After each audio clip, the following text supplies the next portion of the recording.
Welcome to the podcast for G's only.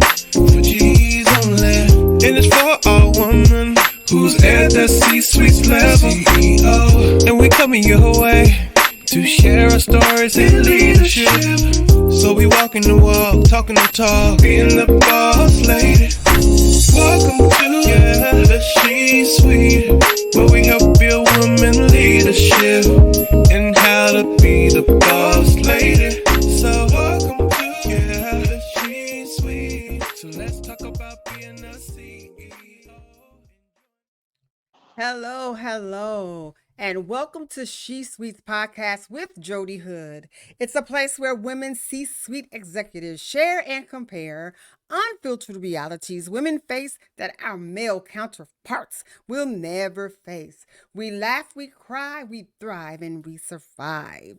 Today, I am thrilled to have my guest, Patricia Chessier, and we are going to continue our conversation on the C-suite as a woman caregiver. Now, naturally, we are, as women, we are nurturing.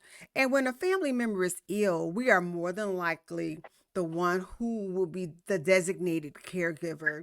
So today, Patricia is going to talk about her journey caring for her mom who has had Alzheimer's.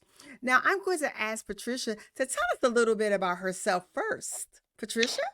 Sure. So I am Patricia. I've been in the health. First of all, I want to thank you for inviting me to your podcast. I consider it a privilege, and I'm excited to talk about a topic that I love so very much, and that is about being a caregiver.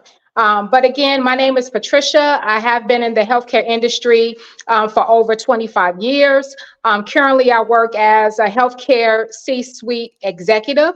I'm a mother. I'm also a wife. I'm also a first lady of a church. I'm also the former talk show host of Talk Time with Trish. I'm formerly an adjunct professor as well. And then lastly, I was also the caregiver for my mother who had Alzheimer's, which is why I am so passionate about this particular subject. Yes. Well, Patricia, let me say this. On a prior podcast, we had Commissioner Monica Gordon as our guest, and she had introduced a resolution to have more funding and education on the topic of menopause and its effects on a woman's cognitive abilities. And then we had Dr. Mackey, who has done groundbreaking research concerning this issue, but she also does research on Alzheimer's.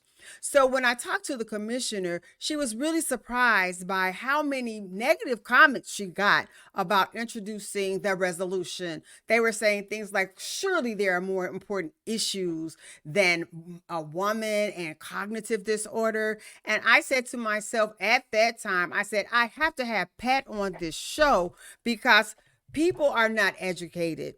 And Exactly. and they need to know the debilitating effects of Alzheimer's, and it is real.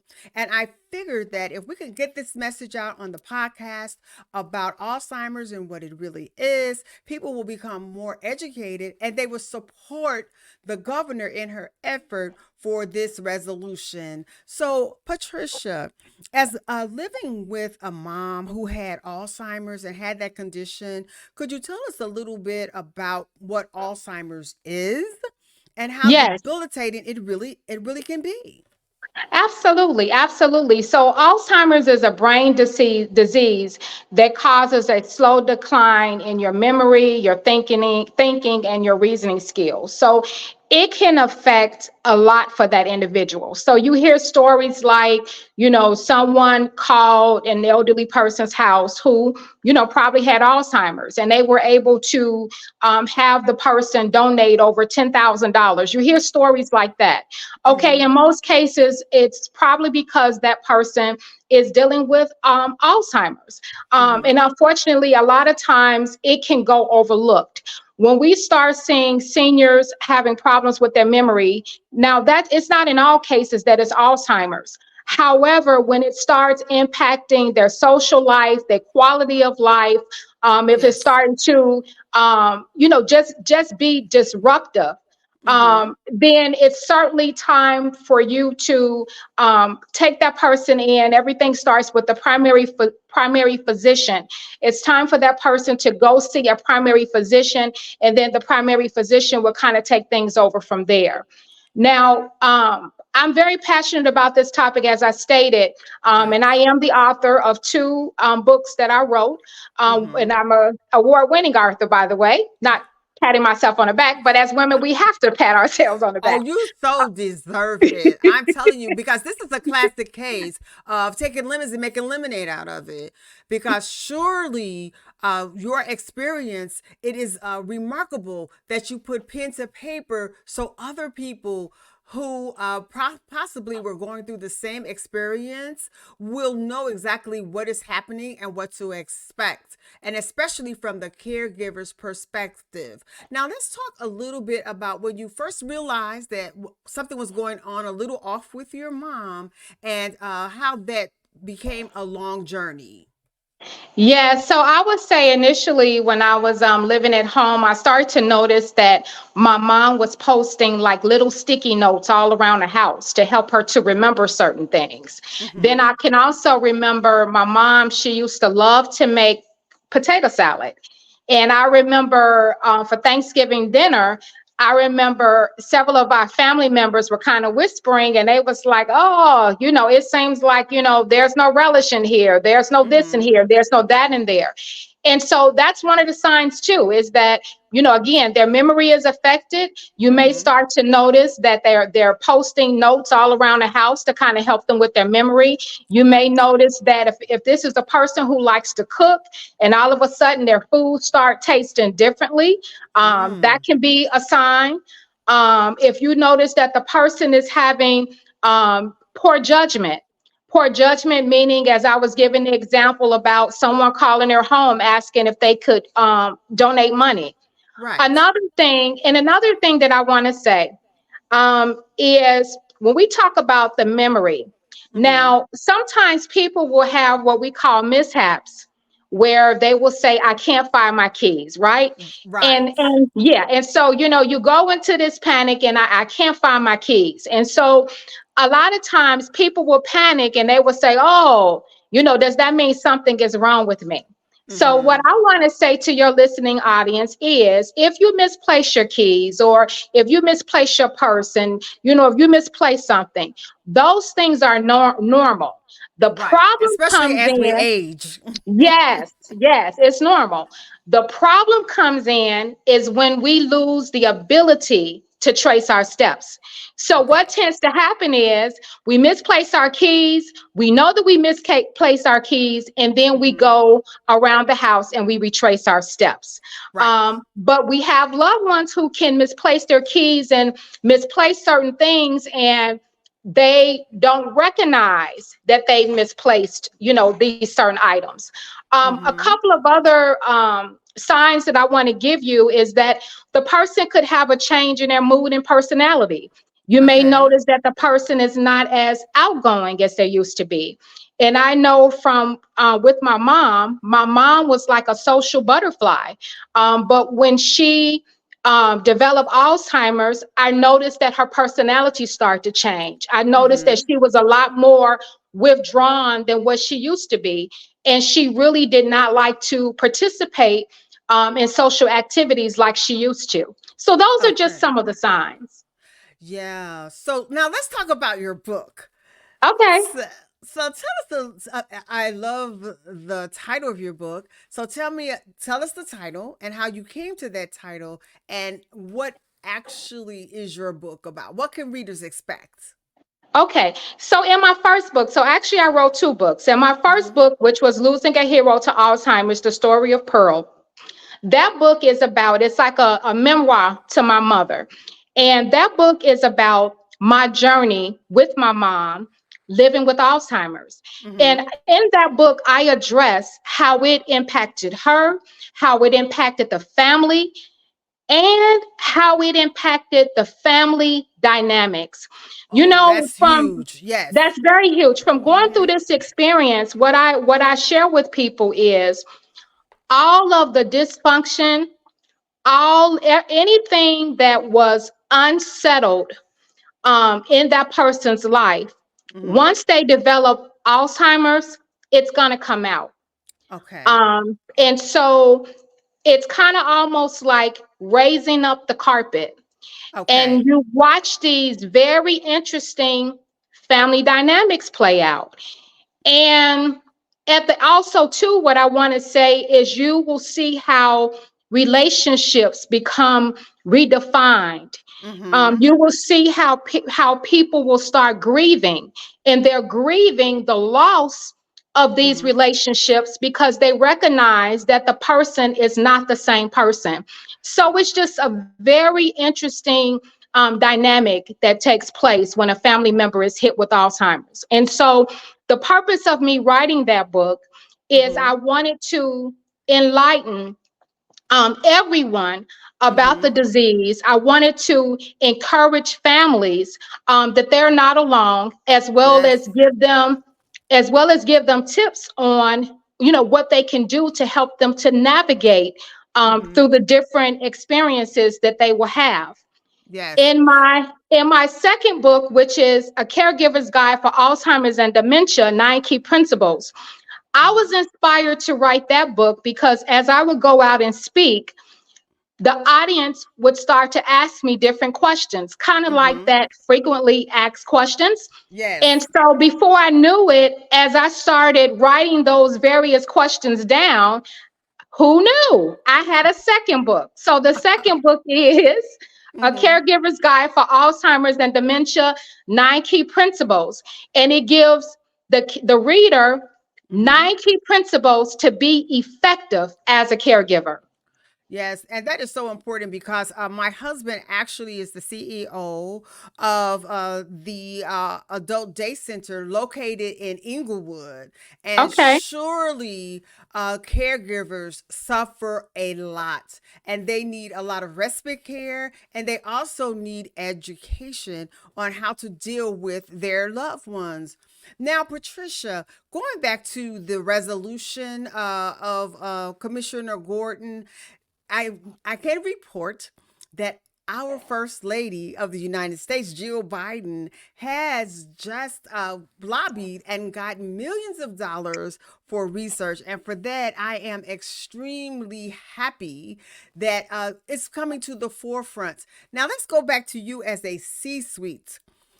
I know it had to be extremely difficult because in your introduction, you talk about being a mom, a first lady, a C suite, and you were a former caregiver.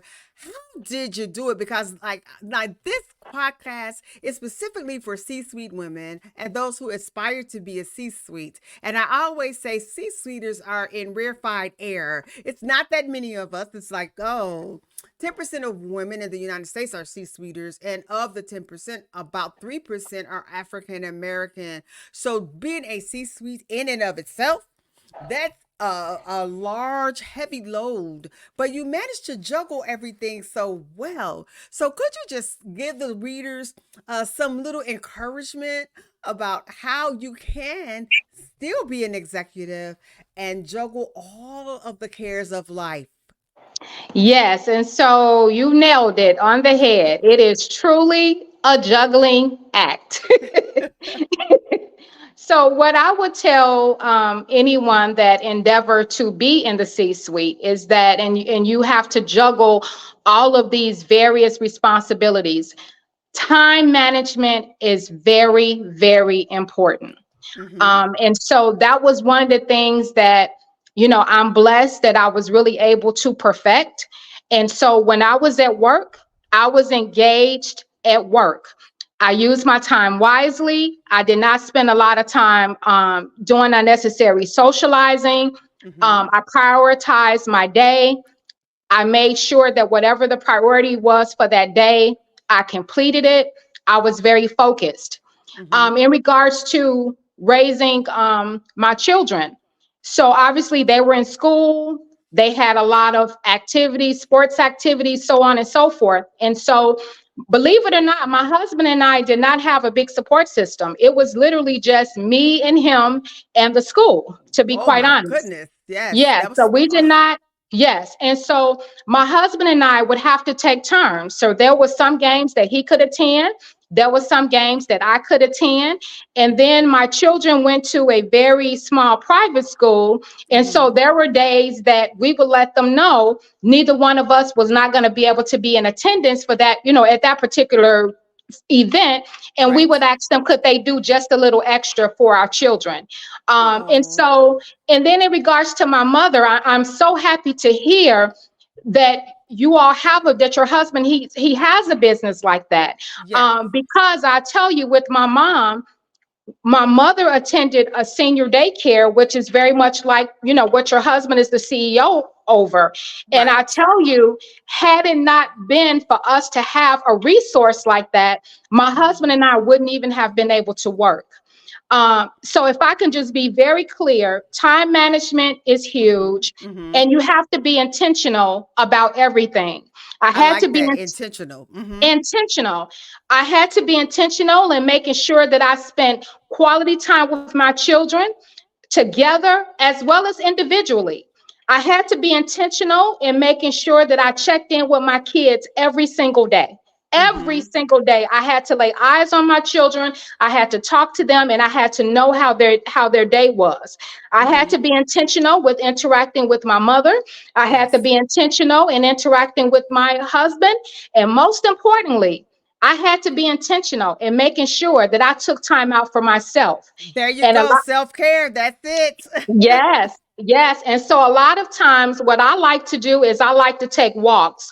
That Mm-hmm. really gives me a time to really just, um, bring my stress down, be able to reflect on my day, and start to think about how I'm going to handle the next day. Yes. Well, Patricia, I'm just going to tell you, this has been an absolute joy talking with you. And I'm sure my listeners are going to be so inspired and so encouraged because you can do it. If you have a plan, like you said, time management, if you are intentional, you can be a C-suite and a caregiver. And as the topic is, you can be a C-suite by day and a caregiver by night. Now, as we end our podcast, one more time, Patricia, could you please tell us where we could find your books? I know so many people are going to be interested in reading the book. And if they just wanted to speak to you in person, do you have, I'm putting you on the spot, do you have your itinerary for maybe the next month where you will be speaking, where they can come and see you in person and ask questions? So I know that I'm going to be at the Orland Park Library, and I believe that date is the Orland Park Library. I want to say that date is April the 11th. It's Mm-hmm. the second Thursday in April. Okay. Um, but your listeners can connect with me. So I have a website which is called TAAD, and that is Trish Against Alzheimer's and Dementia. Mm-hmm. And then your listeners can also reach out to me at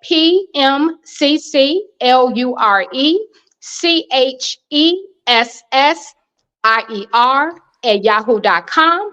Or they can also connect with me on LinkedIn, and I am under Patricia M. McClure Chessier. Okay. Now, where can we purchase those books, girl? Oh, you can purchase those books on Amazon, Barnes and Noble, as well as Westbow. That's WESTBOW, Westbow Press. Mm-hmm. Amazon, Barnes and Noble, Westbow Press. And give us those titles just one more time. Yes, so it's Losing a Hero to Alzheimer's, the story of Pearl, and A Caregiver's Guide for Alzheimer's and Dementia, 9 Key Principles. And both books are award-winning books. Yes, I'm so excited for you and so excited for our listeners because they are going to be in for a treat for sure. So, this brings our podcast to a close. So, to my listeners, I'm going to ask you to do me a huge favor. I need you to like me on Facebook, connect with me on LinkedIn, and be a subscriber on my YouTube page. And that is Jodi Hood. So, until next time, C Sweeters, Keep walking the walk and talking the talk. And C-Suites, just know that the she-suite women, we're coming at ya. Welcome to the podcast for G's only. For G's only. And it's for all women who's at the C-suite level. CEO. And we're coming your way to share our stories in leadership.